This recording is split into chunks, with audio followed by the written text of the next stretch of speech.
வணக்கம். இப்போது நீங்கள் பார்க்க போகும் இந்த ஓவியம் இல்லை, காவியம்.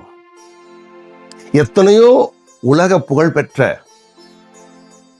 கலைஞர்களால் வரையப்பட்டிருந்தாலும் சிமென் பெரோ இன்றும் என்றும் காலம் காலமாக அழிக்க முடியாத ஒரு காவியம். அது ஒரு கலைப்பொருள் மட்டுமல்ல, எல்லை கடந்த தாய்மையை பற்றி கூறும் ஒரு பிரவாகம். தாய்மையும் கடவுளும் வேறா? இல்லை, இல்லவே இல்லை என்று பறைசாற்றும் ஒரு மாபெரும் சக்தி. தாய்மையை பார்க்க வேண்டுமென்றால் இந்த பதிவை பாருங்கள். எப்படி தாய்மை எதையும் வேறுபடுத்தாமல் எல்லாமும் தாய்மை என்று காண்பிக்கும் ஒரு அற்புத நிகழ்வு. இயற்கை எப்படி உங்களையும் என்னையும் வேறுபடுத்தி பார்க்கவில்லையோ, அதேபோல் இந்த பதிவும் தாய்மை என்பதை அழகாக, அருமையாக, உருக்கமாக, கண்ணீரை கொண்டு வரும் காவியமாக, கதையாக சொல்வதை பாருங்கள்.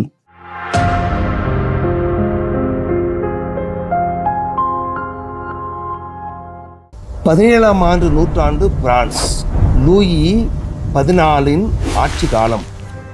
ஒரு ஏழை மனிதன் சிமென் ஒரு ரொட்டி துண்டை திடினான் என்பதற்காக பசியால் மரணம் என்ற தண்டனைக்கு ஆளானான். சிறைச்சாலையின் குளிர்ந்த சுவர்களுக்குள் அவன் சுவாசமே பசியின் சத்தமாக ஒலித்தது. உணவு இல்லை, நம்பிக்கை இல்லை, ஆனால் ஒரே ஒரு ஒளி இருந்தது. அது அவனது மகள் பெரோ. ஒவ்வொரு நாளும் அவளுக்கு அணிமது. தந்தையை சந்திக்க சில நிமிடங்கள் மட்டும் அவள் வந்தாள். கண்களில் துக்கம், மார்பில் பயம், ஆனாலும் நம்பிக்கையால் ஒளிரும் புன்னகை. காவலர்கள் அவளை சோதித்தார்கள். எந்த உணவையும் அவள் உடன் கொண்டு வரவில்லை. இங்கேதான் ஒரு திருப்பம். நீங்கள் நினைத்திருக்கலாம், மகள் சந்திக்கிற அதிகாரி கொடுத்த வாய்ப்பை பயன்படுத்தி தன்னுடைய தந்தைக்கு தினமும் ஏதோ ஒரு உணவை தன்னுடைய துணியில் மறைத்து கொண்டு வந்திருப்பாள் என்று, கொண்டு வரக்கூடும் என்று நீங்கள் நினைத்திருக்கலாம். ஆனால் அங்கேதான் உங்கள் புரிதல் தவறாகிறது. என்னவென்று பார்ப்போம். நாட்கள் கடந்து போனது, மாதங்கள் சென்றது. ஆனால் சிமென் சோர்வடையவில்லை. அவன் இன்னும் உயிரோடு இருந்தான். காவலர்கள் அதிர்ந்தனர். அவனுக்கு உணவு கிடைக்காதே, ஆனால் எப்படி உயிரோடு இருக்கிறான்? ஒரு நாள் அவர்கள் ஒளிந்திருந்து பார்த்தார்கள். அவர்கள் கண்ட காட்சி அவர்களின் இதயத்தை நொறுக்கியது. ஆம், அந்த இளம் பெண் பெரோ தன் தந்தைக்கு தன் பாலை அளித்து, தாய்ப்பாலை அழித்து அவனை உயிரோடு வைத்திருந்தாள்.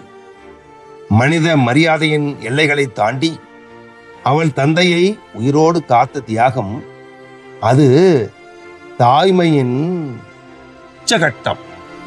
நீதிபதிகள் மண்டியிட்டனர். அவர்கள் கண்ணீர் மல்க சிவனை மன்னித்தனர்கள். சிறை கதவுகள் திறந்தன. ஆனால் அந்த காட்சி மனிதகுலத்தின் நினைவில் என்றும் மூடப்படவில்லை, மூடப்படாது. இது தண்டையின் கதை அல்ல, இது ஒரு தண்டனையின் கதை அல்ல. இது தாய்மையின் அர்த்தம் பற்றிய புனித நிசப்தம். பதிவை பார்த்துருப்பீங்க, புரிஞ்சிருக்கும். ஒரே ஒரு லைன்ல சொல்லலாம், தாய்மையும் கருணையும் வேறல்ல, தாய்மையும் இறைவனும் வேறல்ல.